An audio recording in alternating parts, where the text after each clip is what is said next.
Like and subscribe to learn arm wrestling together. Be compliant and work with the ref in order to get them on your side, and you might be able to start in a better position. Alright guys, I want a fair fight here, alright? Alright, we're going to keep it nice and even. Yeah, bro, have you been working out? That's looking really good. Like, you able to like maybe help me out today? All right, let's go. Oh, yes! Listen to those senior to you because they can help shortcut your progress by telling you what the most relevant exercises to train are.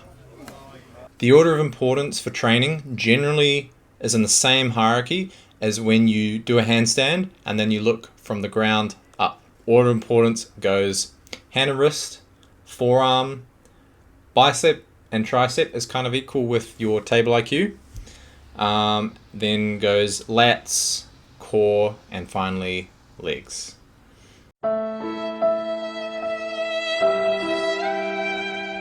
Form friendly rivalries with those in your club to help push each other to new heights faster.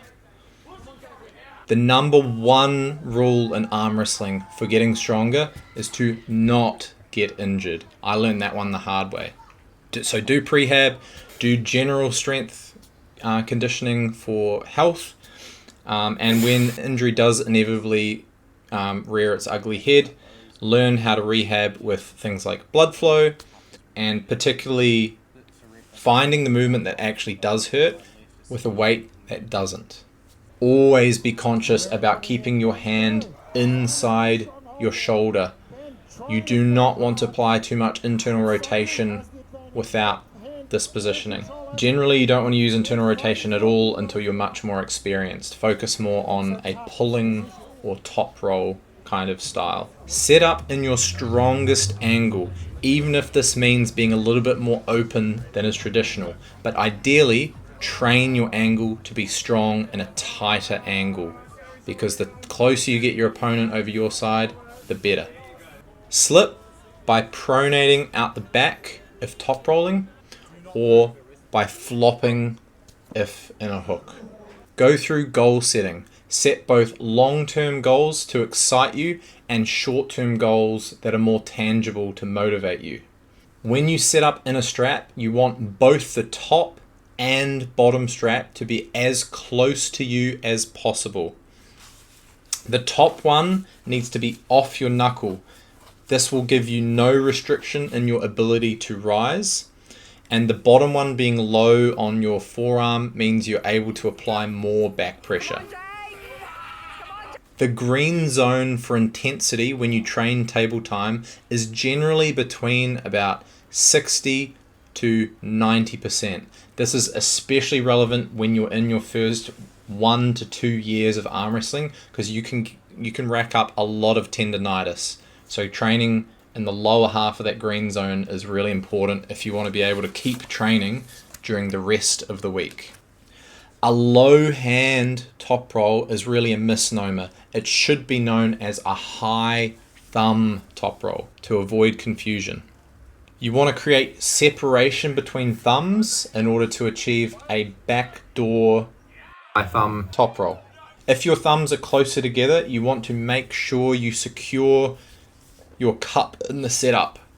To help with this, push your elbow towards the center of your body to maintain a legal starting position. If you've taken the hand in a top roll and transition to a press, ideally keep pronated. Don't let them get their cup in as you come up to press to keep them on bicep. Or if they are going to get their cup in, rise and supinate up and around their hand so that you can crank around their wrist at a wide radius to help get their arm down. Back pressure multiplies your current hand position, so do not apply too much back pressure until you've first got hand control, else you'll end up pulling your hand further under. If you are in a stable, advantageous position but can't pin, delay your transition to another move until you've nearly fatigued your first one. This will put the maximum amount of fatigue in your opponent so that they're less likely to be able to hold up your second move when you transition. High hook generally beats high thumb top roll. Side pressure generally beats pure pronation. Rise with cup beats side pressure. Rotation based hooks or lower cup hooks beats riser. And a high thumb top roll beats the lower cup rotational style hook. I hope this video has helped you guys shortcut the acquisition of your own table IQ. Please make sure you smash the like button and chuck us a cheeky sub if you found this useful. Cheers guys, and never stop learning arm wrestling.